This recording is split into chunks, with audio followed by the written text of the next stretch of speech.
વિદ્યાર્થી મિત્રો, હવે આપણે ગુજકેટનું ચેપ્ટર વાઇઝ જે રિવિઝન કરીએ છીએ એ ચેપ્ટર વાઇઝની અંદર આપણે કોન્સેપ્ટ ઉપર ખાસ ફોકસ કરીશું. અને આજે પણ આપણે ખરેખર દ્રાવણ જે ચેપ્ટર છે એ દ્રાવણ ચેપ્ટર ના કોન્સેપ્ટની સાથે MCQ number of MCQ solve કરીએ એના કરતાં પહેલાં તો આપણે કોન્સેપ્ટ ઉપર વધારે ફોકસ કરીશું. સાથે સાથે એમસીક્યુને બી સોલ્વ આઉટ કરતા જઈશું, સૂત્રોને પણ યાદ કરીશું. તો એની અંદર પહેલો જ ક્વેશ્ચન છે, નીચેના પૈકી કયા જલીય દ્રાવણનું બાષ્પ દબાણ નિયત તાપમાને સૌથી વધારે હશે? નીચેના પૈકી કયા જલીય દ્રાવણનું બાષ્પ દબાણ નિયત તાપમાને સૌથી વધારે હશે? ગુજકેટ 2013 ની અંદર પૂછાયેલો આ પ્રશ્ન છે.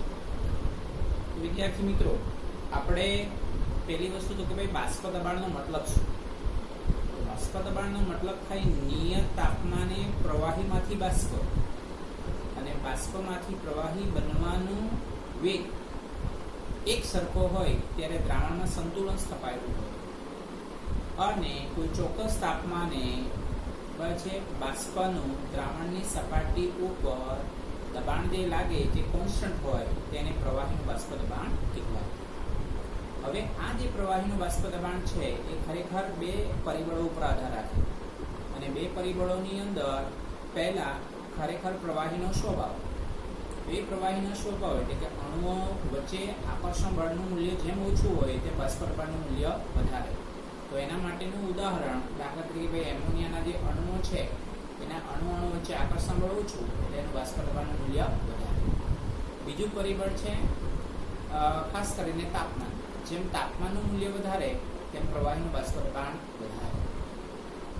તો આ મુદ્દાને આ કોન્સેપ્ટ છે એ કોન્સેપ્ટને ધ્યાનમાં રાખો તો અહીં આપણે ઓપ્શન જે આપેલા છે એ ઓપ્શનમાં 0.1 મોલર NaCl છે, 0.1 મોલર FeCl3 છે, 0.1 મોલર BaCl2 છે અને 0.1 મોલર ગ્લુકોઝ છે. તો ઓપ્શનને આધારે એટલે આપણે અહીં ખરેખર કોન્સેપ્ટના બેઝ ઉપર જોવા જઈએ ત્યારે ખરેખર દ્રાવણનું જે બાષ્પ દબાણ છે એ દ્રાવ્ય કણોની સંખ્યાના વ્યસ્ત પ્રમાણમાં છે.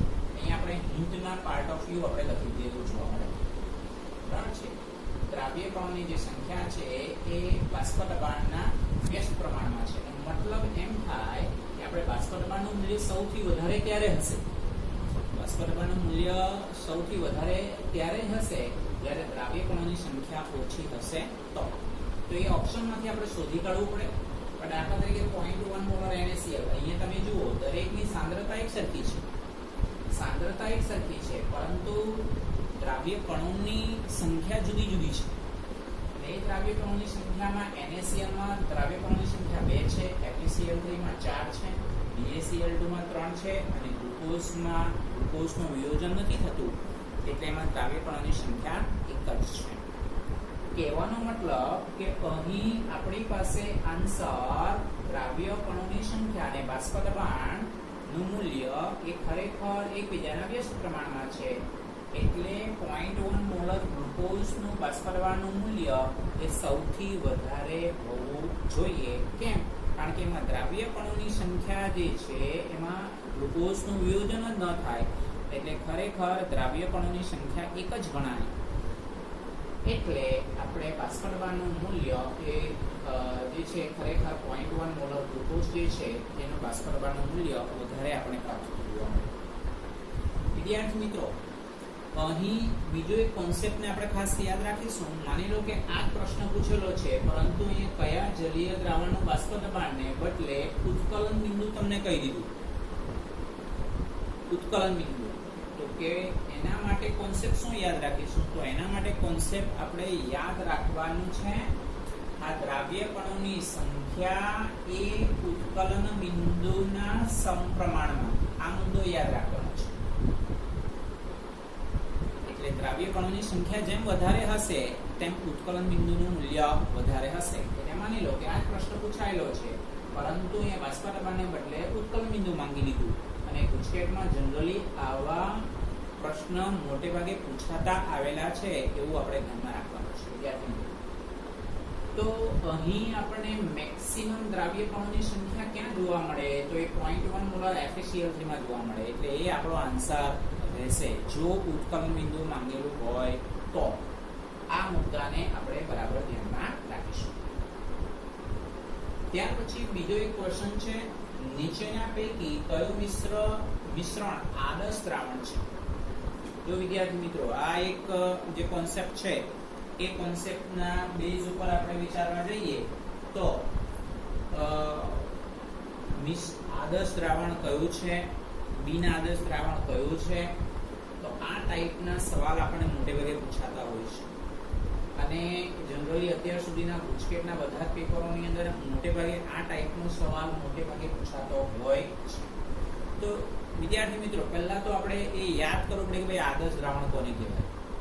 તો આદર્શ દ્રાવણ માટે આપણે સાઈડ પર મેન્શન આઉટ કરેલું છે કે ભાઈ જે દ્રાવણ કોઈ પણ સાંદ્રતા અને તાપમાને રાઉલ્ટના નિયમનું પાલન કરે એવા દ્રાવણને આપણે આદર્શ દ્રાવણ તરીકે ઓળખાવી શકાય. આ મુદ્દો યાદ રાખીશું. જે દ્રાવણ કોઈ પણ સાંદ્રતા અને તાપમાને રાઉલ્ટના નિયમનું પાલન કરે એવા દ્રાવણને આદર્શ દ્રાવણ તરીકે ઓળખાવી શકાય.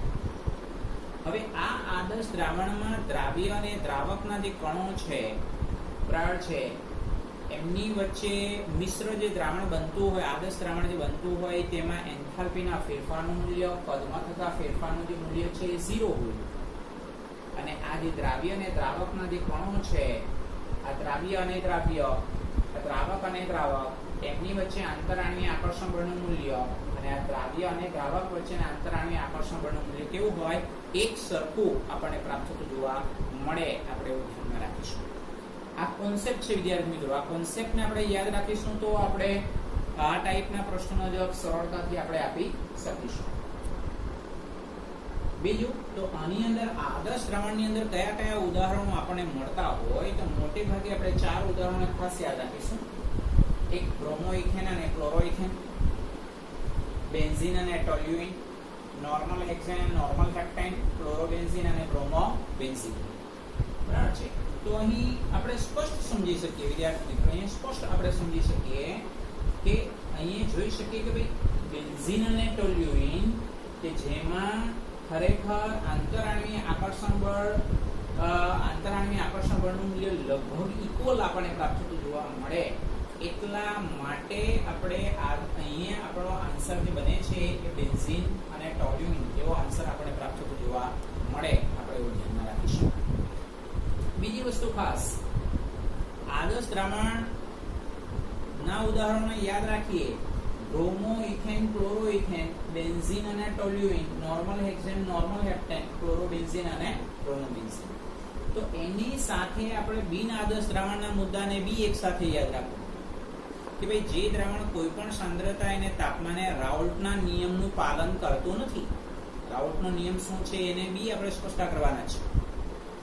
બરાબર છે. જે દ્રાવણ કોઈ પણ સાંદ્રતા અને તાપમાને રાઉલ્ટના નિયમનું પાલન કરતું નથી એવા દ્રાવણને બિન આદર્શ દ્રાવણ કહેવાય. તો એ તફાવતના મુદ્દાના સ્વરૂપે આપણે યાદ રાખીશું. ડેલ્ટા H મિક્સિંગ અને delta V mixing is not equal to 0. આપણે એવું ધ્યાનમાં રાખીશું. અહીંયા આપણે મેન્શન આઉટ કરેલું છે. સાથે સાથે અહીં ખરેખર દ્રાવ્ય અને દ્રાવ્ય, દ્રાવક અને દ્રાવક વચ્ચે ઉદ્ભવતું આંતરાણ્વીય આકર્ષણ બળ એ દ્રાવ્ય અને દ્રાવક વચ્ચેના આંતરાણ્વીય આકર્ષણ બળને સમાન હોતું નથી. આ બીજો એક મુદ્દો આપણે ધ્યાનમાં રાખીશું. હવે બિન આદર્શ જે દ્રાવણ છે, બિન આદર્શ દ્રાવણની અંદર ખરેખર ઉદાહરણો કયા મળે તો એ પણ આપણે ખાસ કરીને યાદ રાખવાના છે. વિદ્યાર્થી મિત્રો, આની અંદર શું છે, એમસીક્યુમાં જ્યારે પૂછે ત્યારે કોઈ વખત તમને નામ આપે અથવા કોઈ વખત સ્ટ્રક્ચર પણ આપે. તો આપણે સ્ટ્રક્ચર, ઓર્ગેનિક કેમિસ્ટ્રીની દૃષ્ટિએ સ્ટ્રક્ચર બી આપણે યાદ રાખવા જરૂરી છે. તો ફિનોલ અને એનિલિન, ફિનોલ અને એનિલિનનું જલીય દ્રાવણ એ બિન આદર્શ દ્રાવણનું ઉદાહરણ છે. ફિનોલનું સ્ટ્રક્ચર તો આપણને જનરલી ખબર જ છે અને બેન્ઝીન રિંગ ઉપર OH અને એનિલિન માટે બી આપણને સ્ટ્રક્ચર ખબર જ છે, બેન્ઝીન રિંગ ઉપર NH2. બીજું એક્ઝામ્પલ છે ક્લોરોફોર્મ અને એસિટોન. ક્લોરોફોર્મ અને એસિટોન. તો એસિટોન CH3COCH3 તો તમને શબ્દમાં લખીને આપેલો હોય ક્લોરોફોર્મ અને એસિટોન. બરાબર. બીજું છે HCl અને પાણી. અને ચોથું ઉદાહરણ છે HNO3 અને પાણી. તો આ વિદ્યાર્થી મિત્રો બિન આદર્શ દ્રાવણના ઉદાહરણો થઈ ગયેલા છે. તો આ 4 ઉદાહરણો આના આપણે યાદ રાખીશું અને આદર્શ દ્રાવણના 4 આપણે ઉદાહરણો યાદ રાખીશું અને આ કોન્સેપ્ટ મેઇન યાદ રાખીશું. એટલે અત્યાર સુધી કોમ્પિટિટિવ લેવલના એક્ઝામની અંદર આ જે ટોપિક છે આદર્શ દ્રાવણ અને બિન આદર્શ દ્રાવણ, એમાંથી મોટે ભાગે એક MCQ પૂછાયેલો હોય છે કે આદર્શ દ્રાવણને માટે કયું વિધાન સાચું છે, બિન આદર્શ દ્રાવણ માટે કયું વિધાન સાચું છે, આદર્શ દ્રાવણના ઉદાહરણ કયા છે, બિન આદર્શ દ્રાવણના ઉદાહરણ કયા છે. આ ટાઈપના સવાલ મોટે ભાગે અત્યાર સુધી કોમ્પિટિટિવ લેવલની એક્ઝામમાં તમે રેફરન્સ બુકમાં બી જુઓ તો જનરલી પૂછાયેલો હોય છે પ્રશ્ન. ત્યાર પછીનો પ્રશ્ન છે આપણી પાસે 10% W/W NaOH ના જલીય દ્રાવણની મોલાલિટીનું મૂલ્ય કેટલું હશે. તો આ પણ ગુજકેટ 2014 ની અંદર પૂછાયેલો પ્રશ્ન છે. એટલે આ એક ગણતરીનો મુદ્દો આપણી પાસે થઈ ગયેલો જોવા મળે. વિદ્યાર્થી મિત્રો આના માટે આપણે શું કરવું પડે, તો આના માટે આપણે પહેલા તો દ્રાવણની સાંદ્રતાના એકમોને આપણે યાદ રાખવું પડે. અને દ્રાવણની સાંદ્રતાના એકમોને આપણે યાદ કરીએ તો પહેલું જ આપણે માની લો કે ભાઈ મોલારિટી છે. મોલારિટી માટેનું સૂત્ર શું છે? 1000 ગુણ્યા દ્રાવ્યનું દળ છેદમાં દ્રાવ્યનો અણુભાર ગુણ્યા કદ મિલીલીટરમાં. મોલારિટી માટેનું સૂત્ર. નોર્માલિટીનું સૂત્ર તો એમાં જ સેમ 1000 ગુણ્યા દ્રાવ્ય પદાર્થનું દળ ગ્રામમાં ના છેદમાં દ્રાવ્ય પદાર્થનો તુલ્ય ભાર ગુણ્યા દ્રાવણનું કદ મિલીલીટરમાં. તો એ નોર્માલિટી એટલે સપ્રમાણતા માટેનું સૂત્ર થઈ ગયું. ત્યાર પછી મોલાલિટી યાદ રાખો. મોલાલિટી માટે આપણે યાદ રાખીએ તો 1000 ગુણ્યા દ્રાવ્ય પદાર્થનું દળ ના છેદમાં દ્રાવ્ય પદાર્થનો અણુભાર ગુણ્યા દ્રાવકનું દળ ગ્રામમાં. દ્રાવકનું દળ ગ્રામમાં. કિલોગ્રામ ક્યારે લેવાય? જો 1000 ઉપર ન લખીએ તો. આ મુદ્દો બી યાદ રાખીશું. ત્યાર પછી દ્રાવણની સાંદ્રતાનો એકમ પાર્ટ્સ પર મિલિયન માટે વિચાર કરીએ તો પાર્ટ્સ પર મિલિયન માટે આપણે વિચાર કરીએ તો ખરેખર દ્રાવ્યનું દળ મિલીગ્રામમાં ના છેદમાં દ્રાવણનું કદ લીટરમાં. એટલે કહેવાનો મતલબ કે દ્રાવણની સાંદ્રતાના એકમો ઘણા બધા છે. વજનથી ટકાવારી છે, વજનથી ટકાવારી છે, વજન કદથી ટકાવારી છે, કદથી ટકાવારી છે. બરાબર છે. તો વિદ્યાર્થી મિત્રો આ પ્રમાણે આપણે બધા સૂત્રોને યાદ રાખવા પડશે. વિદ્યાર્થી મિત્રો તો આના માટે આપણે દ્રાવણની સાંદ્રતાના જે એકમો છે એ દ્રાવણની સાંદ્રતાના એકમોને આપણે બરાબર યાદ રાખવા પડશે. સૂત્રો બરાબર યાદ રાખવા પડશે.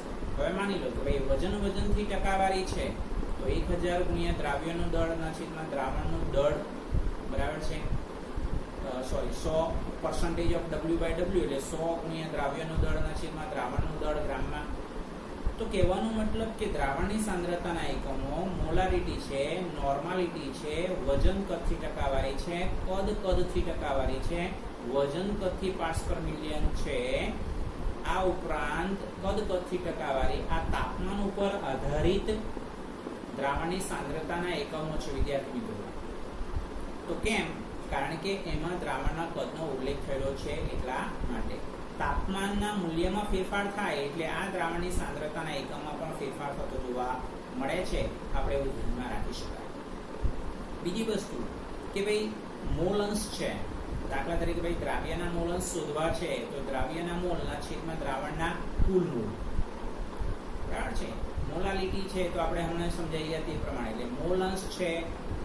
ત્યાર પછી મોલાલિટી છે, વજનથી ટકાવારી છે. તો આ પ્રમાણની દ્રાવણની સાંદ્રતાના જે એકમો છે તાપમાન ઉપર આધારિત નથી. કેમ? કારણ કે એમાં દ્રાવણના કદનો ઉલ્લેખ થતો નથી એટલા માટે. તો આ કોન્સેપ્ટ બી આપણે બરાબર યાદ રાખીશું. ફોર્માલિટીનો પાર્ટ બી છે તો એ પણ તાપમાન ઉપર આધારિત છે. કારણ કે દ્રાવ્ય પદાર્થનું સૂત્રફળ ગુણ્યા દ્રાવણનું કદ મિલીલીટરમાં જો ઉપર આપણે હાજર લખીએ તો અહીંયા ખરેખર જો 10% W/W NaOH તો મતલબ કે ભાઈ 100 ગ્રામ દ્રાવણની અંદર 10 ગ્રામ NaOH છે. એટલે 100 ગ્રામ દ્રાવણ કેવી રીતે થયું? તો ભાઈ 90 ગ્રામ પાણી છે અને 10 ગ્રામ NaOH છે. તો તો હવે આપણે મોલાલિટીનું સૂત્ર એપ્લાય કરીએ તો ભાઈ 1000 ગુણ્યા દ્રાવ્ય પદાર્થનું દળ ના છેદમાં અણુભાર ગુણ્યા દ્રાવકનું દળ ગ્રામમાં. તો 1000 ગુણ્યા દ્રાવ્ય પદાર્થમાં છે કે NaOH છે એનું દળ આપણે અહીંયાથી નક્કી કરી નાખ્યું 10, NaOH નો અણુભાર એટલે 40 અને દ્રાવકનું દળ એટલે કે પાણીનું દળ છે 90. તો આ કેલ્ક્યુલેશન કરીએ તો આપણે એનો આન્સર 2.778 આપણે પ્રાપ્ત થતો જોવા મળે. આપણે એવું ધ્યાનમાં રાખીશું. ત્યાર પછીનો વિદ્યાર્થી મિત્ર પ્રશ્ન છે, પાણીના એક નમૂનામાં કેલ્શિયમ ફ્લોરાઇડનું પ્રમાણ 156 પાર્ટ્સ પર મિલિયન છે તો તેની મોલારિટી કેટલી થશે? કેલ્શિયમ ડાઇફ્લોરાઇડનો આણ્વિક દળ 78 ગ્રામ પર મોલ છે. કે 2016 ની અંદર પૂછાયેલો આ પ્રશ્ન છે, આપણે આ ધ્યાનમાં રાખવાનું છે. તો અહીં આપણે જુઓ, અહીંયા CF2 એ દ્રાવ્ય પદાર્થ છે એટલે એનું દળ આપણે સીધું લખી દીધું 156 ગુણ્યા 10⁻³ ગ્રામ. તો એવું શા માટે લખ્યું? કારણ કે આપણે સમજાવ્યું છે તે પ્રમાણે પાર્ટ્સ પર મિલિયનનું સૂત્ર શું છે? તો પાર્ટ્સ પર મિલિયનનું સૂત્ર છે દ્રાવ્યનું દળ મિલીગ્રામમાં ના છેદમાં દ્રાવણનો જથ્થો લીટરમાં. એટલે આપણે એનો અર્થ પાર્ટ્સ પર મિલિયન થઈ ગયો. એટલા માટે અહીંયા CF2 નું દળ મિલીગ્રામમાંથી ગ્રામમાં કન્વર્ટ કરી દીધું અને દ્રાવણનું કદ 1 લિટર આપણે લખી દીધું. તો હવે સિમ્પલ છે, મોલારિટીનું સૂત્ર જ આપણે એપ્લાય કરવું પડે. દ્રાવ્યનું દળ ના છેદમાં દ્રાવ્ય પદાર્થનો અણુભાર ગુણ્યા દ્રાવણનું કદ લીટરમાં. જો આટલે મિલીલીટર લખીએ તો આટલે 1000 લખવું પડે. તો આપણી પાસે તો દ્રાવણનું કદ લીટરમાં છે એટલે આપણે 1000 લખવાની જરૂરિયાત નથી. તો દ્રાવ્ય પદાર્થ કોણ છે? CF2. તો કે ભાઈ એનું દળ કેટલું? 156 ગુણ્યા 10⁻³ ના છેદમાં અણુભાર કેટલો? એ પણ આપેલો છે 78 અને દ્રાવણનું કદ 1 લિટર છે. તો આ તમારી પાસે 78 × 156 એટલે 2 × 10⁻³ એટલે આપણો આન્સર મળે 0.002 મોલાર. એ આપણો સી ઓપ્શનમાં આન્સર આપણે પ્રાપ્ત થતો જોવા મળે. એટલે આ એક જે મુદ્દો છે એને આપણે બરાબર ધ્યાનમાં રાખીશું. એટલે અહીં CF2 નું દળ 156 × 10⁻³ ગ્રામ કેવી રીતે આવ્યું? તો એના માટે પાર્ટ્સ પર મિલિયનનું સૂત્ર આપણે યાદ કરવું પડે. કયું? તો કે ભાઈ દ્રાવ્યનું દળ મિલીગ્રામમાં ના છેદમાં દ્રાવણનો જથ્થો લીટર બરાબર છે. તો એ મુદ્દાને આપણે ખાસ કરીને ધ્યાનમાં રાખવું પડશે.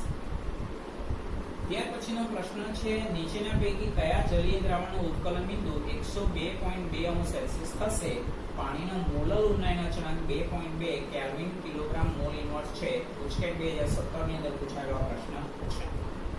તો અહીં આપણે બધા ઓપ્શન આપેલા છે. 1 મોલર NaCl છે, 1 મોલર ગ્લુકોઝ છે, 1 મોલર NaCl છે, 1 મોલર CH3COOH છે. તો વિદ્યાર્થી મિત્રો, અહીં જે જલીય દ્રાવણનું ઉત્કલન બિંદુ છે પાણીમાં બનાવેલું છે.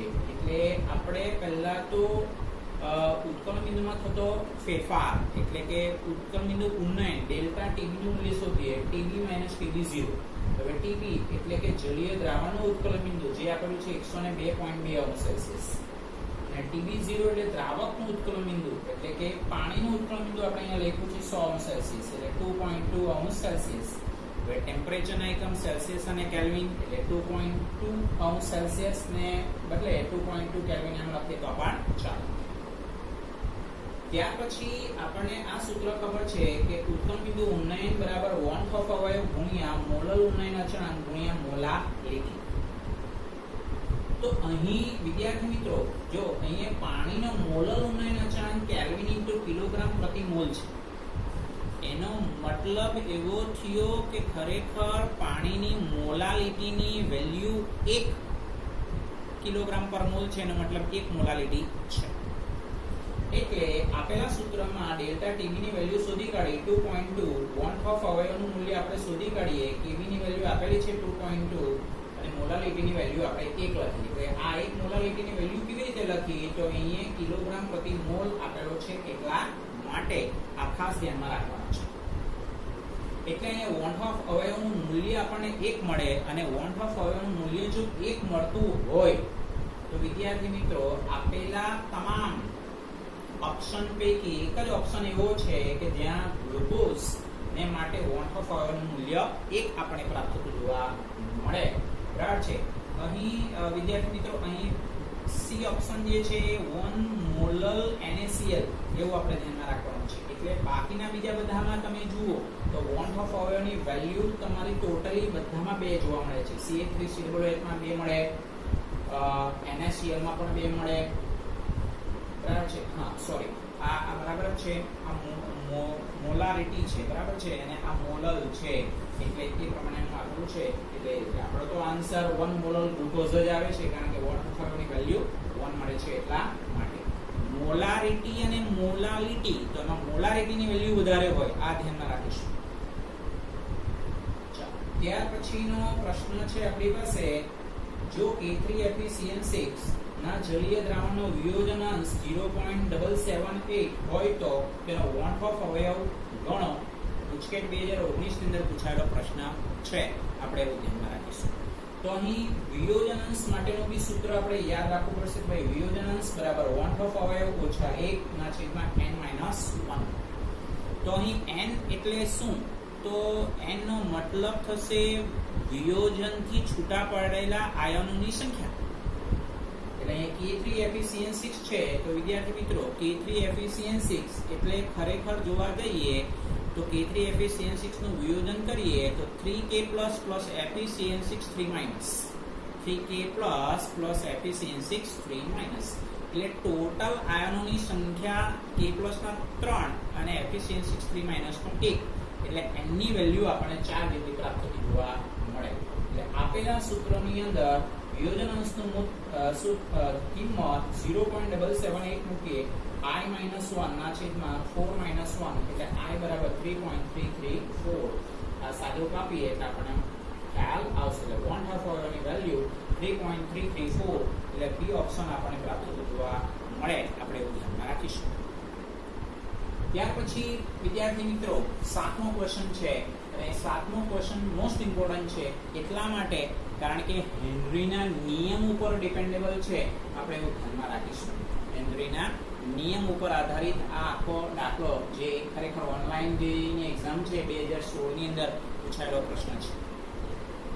નાઇટ્રોજનની પાણીમાં દ્રાવ્યતા 300 કેલ્વિન તાપમાને 500 ટોર આંશિક દબાણે 500 ટોર આંશિક દબાણ, એટલે ટોર આંશિક દબાણનો એકમ છે, બરાબર છે. જેમ વાતાવરણ હોય, બરાબર છે, બાર હોય, તો તેવી રીતે આંશિક દબાણનો એકમ શું છે? ટોર છે.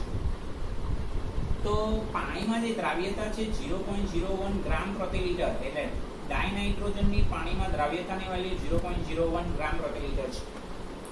તો 750 ટોર આંશિક દબાણે દ્રાવ્યતાનું મૂલ્ય ગણો.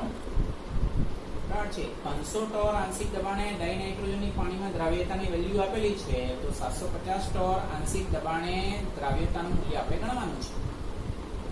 તો વિદ્યાર્થી મિત્રો, હવે આપણે હેનરીનો નિયમને આપણે પહેલા સમજી લઈએ. હેનરીનો નિયમ શું કે, પછી આ દાખલાને સમજવાનો પ્રયત્ન કરીએ. તો હેનરીનો નિયમ ખરેખર એવું કહે છે કે ભાઈ નિયત તાપમાન એટલે કે અચળ તાપમાને વાયુમય અવસ્થામાં વાયુનું આંશિક દબાણ, અને એ આંશિક દબાણ ખરેખર સ્મોલ p વડે દર્શાવાય. એ દ્રાવણમાં રહેલા વાયુના મોલ અંશના સમપ્રમાણમાં હોય છે. વાયુના મોલ અંશના સમપ્રમાણમાં હોય છે. એટલે કે સમપ્રમાણમાં કઈ રીતે? તો p ચલે છે x, p ચલે છે x. તો p ચલે છે x નો મતલબ ચલે છે નું ચિહ્ન દૂર કરીએ તો kh મળે, જેને હેનરી કોન્સ્ટન્ટ કહેવાય છે. વિદ્યાર્થી, હેનરી કોન્સ્ટન્ટ કહેવાય છે. તો અહીં 2 થી 3 મુદ્દાઓ યાદ રાખવાના. એક તો પહેલો હેનરીનો નિયમ યાદ રાખવાનો.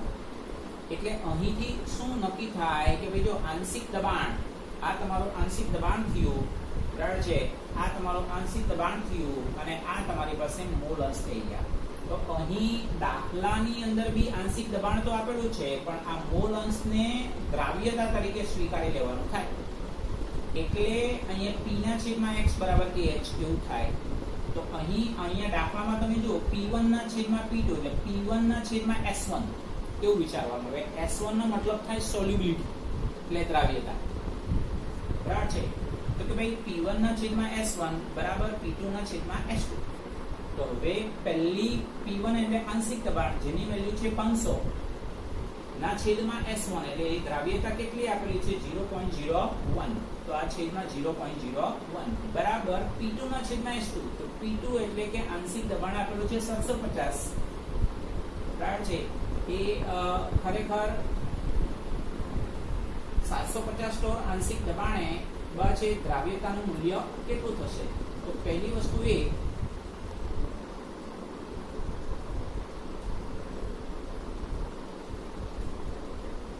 750 આપણે અહીં ખાસ કરીને લખીશું 750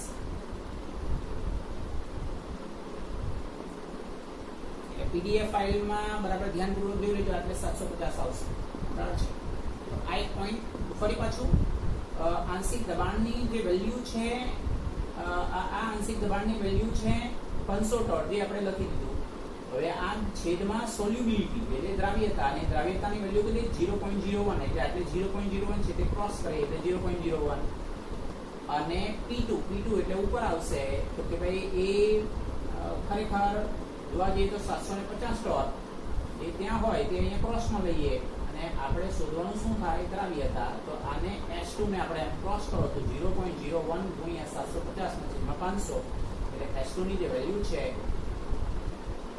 અંદર 50-75 એટલે 0.015 ગ્રામ પ્રતિ લિટર આ પ્રમાણે આપણે પ્રાપ્ત થતું જોવા મળે આપણે એવું ધ્યાનમાં રાખીશું તો વિદ્યાર્થી મિત્રો આ એક આખો કોન્સેપ્ટ બેઝ ઉપર પ્રશ્ન પૂછાયેલો છે એટલે હેનરીનો નિયમ P = kH × x જ્યાં કે હેનરી કોન્સ્ટન્ટ છે એનો એકમ બાર આપણને પ્રાપ્ત થતો જોવા મળે બરાબર છે કિલો બાર બી આપણને પ્રાપ્ત થાય એનો એકમ તાપમાન વધે તેમ હેનરી કોન્સ્ટન્ટ વધે તેમ વાયુમય દ્રાવ્યની દ્રાવ્યતા ઘટે આપણે એવું ધ્યાનમાં રાખી શકાય વાયુમય દ્રાવ્યની દ્રાવ્યતા ઘટે કેમ કારણ કે આને આપણે દ્રાવ્યતા તરીકે વિચારીએ છીએ અને આ દ્રાવ્યતા અને હેનરી કોન્સ્ટન્ટ એકબીજાના વ્યસ્ત પ્રમાણમાં થવાના કારણ કે દ્રાવ્યતાને નીચે લઈ લો બરાબર P ના છેદમાં x બરાબર kH એમ થવાનું તો ભાઈ હેનરી કોન્સ્ટન્ટ નું મૂલ્ય જો વધે તો વાયુમય દ્રાવ્યની દ્રાવ્યતા ઘટવાની છે આપણે એવું ધ્યાનમાં રાખીશું બરાબર છે તો આ એક આપણો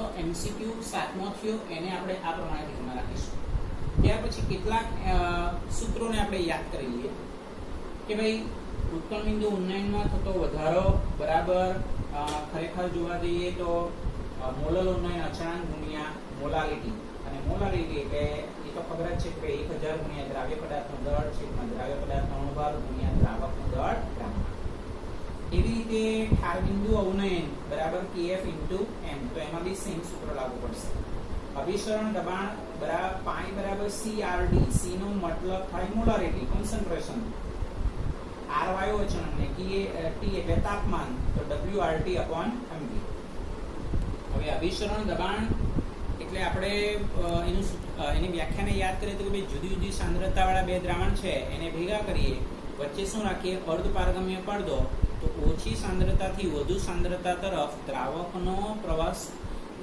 પ્રવાહ વહે તો તેને આપણે અભિસરણ દબાણ કહેવાય બરાબર છે અને એ અર્ધ પારગમ્ય પડદામાં કુદરતી પણ અર્ધ પારગમ્ય પડદા આવે કૃત્રિમ પણ અર્ધ પારગમ્ય પડદા પણ આવે જેમ કે વનસ્પતિ કોષ દિવાલ તો એ કુદરતી અર્ધ પારગમ્ય પડદો છે કૃત્રિમ અર્ધ પારગમ્ય પડદામાં ખાસ કરીને કોપર ફેરોસાયનાઇડ તો એ સૌથી બેસ્ટ સૌથી શ્રેષ્ઠ એવો કૃત્રિમ અર્ધ પારગમ્ય પડદો છે એ આપણે ધ્યાનમાં રાખીશું અને બે અલગ અલગ દ્રાવણો આપેલા હોય પરંતુ એનું અભિસરણ દબાણનું મૂલ્ય એક સરખું હોય તો આપણે એને સમઅભિસારી દ્રાવણો કહેવાય આઇસોટોનિક દ્રાવણ કહેવાય છે એટલે સમદાબી દ્રાવણ તરીકે આપણે એને ઓળખાવી શકાય તો એના માટેનું આપણે સૂત્ર લખેલું છે પછી હવે એની અંદર બી આપણે એક ઉદાહરણ આપી શકાય એના ઉપર આધારિત બી MCQ આપણને પૂછાય માની લો કે ભાઈ 0.1 મોલર H2SO4 છે અને 0.3 મોલર ગ્લુકોઝ છે તો એ આઇસોટોનિક દ્રાવણ છે સમઅભિસારી દ્રાવણો છે કેમ કારણ કે ભાઈ સલ્ફ્યુરિક એસિડમાં દ્રાવ્ય કણોની સંખ્યા 3 થાય એટલે 3 ગુણ્યા 0.1 એટલે 0.3 થાય અને 0.3 મોલર ગ્લુકોઝ તો એ સમઅભિસારી દ્રાવણ કહેવાય કારણ કે બંનેની સાંદ્રતા એક સરખી આપણે પ્રાપ્ત થતી જોવા મળે પછી બે દ્રાવણો આપેલા હોય અને બે દ્રાવણોની સાંદ્રતાની સાથે આપણે કમ્પેરિઝન કરીએ તો જે દ્રાવણની સાંદ્રતા ઓછી હોય બરાબર છે એને હાઇપોટોનિક દ્રાવણ કહેવાય અને જેની વધારે હોય તેને હાઇપરટોનિક દ્રાવણ તરીકે ઓળખાવી શકાય. તો એ મુદ્દો બી આપણે યાદ રાખવાનો છે. એટલે અભિસરણ દબાણનું મૂલ્ય બે દ્રાવણની કમ્પેરિઝનમાં જે દ્રાવણનું અભિસરણ દબાણ ઓછું હોય તેને હાઇપોટોનિક અને હાઇપર પર એટલે વધારે એટલું એવું યાદ રાખવાનું છે. અને જે દ્રાવણનું અભિસરણ દબાણનું મૂલ્ય વધારે હોય તેને હાઇપરટોનિક દ્રાવણ તરીકે ઓળખાવી શકાય. વિયોજન અંશનું સૂત્ર તો આપણે દાખલામાં જોઈ લીધું, i-1/n-1 સુયોજન અંશ x બરાબર 1 - i into n/n-1 અને n એટલે જનરલી જે છે આયનોની સંખ્યા બ છે, આપણે એવું કહી શકાય. દ્રાવણમાં જ્યારે દ્રાવ્યનું સુયોજન થતું હોય ત્યારે 1/n નું મૂલ્ય 1 કરતા ઓછું હોય અને દ્રાવણમાં દ્રાવ્યનું વિયોજન થતું હોય ત્યારે 1/n નું મૂલ્ય 1 કરતા વધારે હોય. આ મુદ્દો ખાસ યાદ રાખીશું. સુયોજન થતું હોય ત્યારે 1/n નું મૂલ્ય 1 કરતા ઓછું હોય, વિયોજન થતું હોય ત્યારે 1/n નું મૂલ્ય 1 કરતા વધારે હોય અને દ્રાવણમાં સુયોજન બી નહીં થતું હોય અને વિયોજન પણ ન થતું હોય ત્યારે 1/n નું મૂલ્ય 1 મળતું હોય છે. આપણે એવું ધ્યાનમાં રાખીશું. તો વિદ્યાર્થી મિત્રો, આખો એક કોન્સેપ્ટ બેઝ મોટે ભાગના કોન્સેપ્ટનું આપણે ડિસ્કશન કરેલું છે. એમાં એક રાઉલ્ટનો નિયમ કે ભાઈ બાષ્પશીલ દ્રાવકમાં અબાષ્પશીલ દ્રાવ્ય પદાર્થ ઓગાળીને મંદ અને આદર્શ દ્રાવણ બનાવવામાં આવે તો દ્રાવણના બાષ્પ દબાણમાં થતો સાપેક્ષ ઘટાડો એ દ્રાવ્યના મોલ અંશના સમપ્રમાણમાં હોય છે. ફરી પાછું, અબાષ્પશીલ દ્રાવ્ય પદાર્થને બાષ્પશીલ દ્રાવકમાં ઓગાળીને મંદ અને આદર્શ દ્રાવણ બનાવવામાં આવે તો દ્રાવણના બાષ્પ દબાણમાં થતો સાપેક્ષ ઘટાડો દ્રાવ્યના મોલ અંશના સમપ્રમાણમાં હોય છે. અને એના માટેનું એક સૂત્ર યાદ કરવું હોય તો P10 - P1 ના છેદમાં P10 = x2. તો એ ખરેખર રાઉલ્ટના નિયમનું, અબાષ્પશીલ દ્રાવ્ય પદાર્થ માટે રાઉલ્ટના નિયમનું સૂત્ર છે. એને આપણે બરાબર યાદ રાખીશું. તો વિદ્યાર્થી મિત્રો, કોન્સેપ્ટને પહેલા યાદ કરો, MCQ સોલ્વ કરવા પહેલા કોન્સેપ્ટને યાદ કરો અને પછી MCQ ને સોલ્વ કરો તો વધારે બેટર રહેશે. અને એક્ઝામને માટે તમને ખાસ કરીને બેસ્ટ ઓફ લક. અને વિડીયો ખાસ લાઈક કરવું. બહુ સરસ તૈયારી કરીને આપણે વિડીયોનું એ કરેલું છે. એટલે સબસ્ક્રાઇબ કરો, બેલ આઇકોન ઉપર ક્લિક કરો એટલે નોટિફિકેશન મળતું રહે અને વિડીયોને શેર કરો ખાસ કરીને. તો stay home, stay safe. Thank you.